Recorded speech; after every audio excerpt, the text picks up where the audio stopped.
YCP హయాంలోనే Jonnagiri gold mining పనులు పూర్తయ్యాయన్నారు YCP నేత శ్రీకాంత్ రెడ్డి.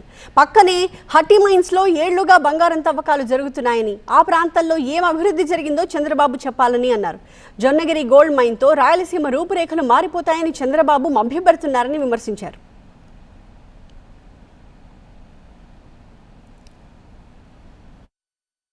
ఎన్నిసార్లు విన్నాం ఇటువంటి మాటలు.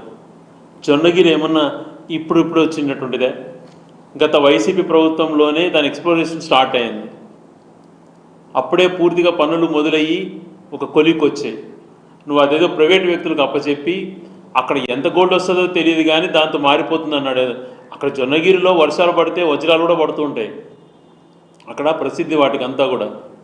ఎంతో కొంత ఒక కేజీ గోల్డ్ ఎంతో దొరికితే దాంతోనే మా భవిష్యత్తులో మారిపోతాయా? ఏం చెప్పాలని ప్రయత్నం చేస్తాడో తెలియట్లేదు. దానికి పక్కనే రాయచూరు దగ్గర హట్టి మైన్స్ అనేటువంటిది ఎన్నో సంవత్సరాల నుంచి అక్కడ జరుగుతోంది. ఒక చిన్న కుగ్రామం లాంటి ఒక పల్లెలో. అక్కడ వాళ్ళ జీవనశైలి ఏమైనా మారిపోయిందా?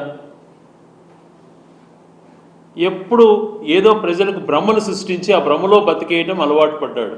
అక్కడికి వచ్చింది ప్రాసెసింగ్ యూనిట్. గత ప్రభుత్వంలో మొదలుపెట్టినటువంటి పనిని మళ్ళీ నువ్వు అదేదో ప్రారంభోత్సవానికి అన్నటువంటిది వచ్చి అక్కడ చెప్పవలసింది ఎప్పటి లోపల వస్తుంది, ఎంత గోల్డ్ ఉంది, ఏ రకంగా ఈ ప్రాంతం లబ్ధి పొందుతుంది, పక్కన హట్టీలో జరుగుతున్నటువంటి దానికన్నా ఇక్కడ ఎక్కువ ఉందా లేదా, ఇట్లా ఏదైనా టెక్నికల్గా మాట్లాడకుండా కేవలం ఆ మీటింగ్ని అంతా కూడా వృధా కోట్లు ఖర్చు పెడుతుంది ప్రభుత్వ సొమ్ముతో మీటింగ్లకు వచ్చి వృధా సమయాన్ని అంతా కూడా కేవలం జగన్మోహన్ రెడ్డి గారిని తిట్టడానికే ఏ మీటింగ్కి పోయినా ఆయన చేసేటువంటి ప్రయత్నం.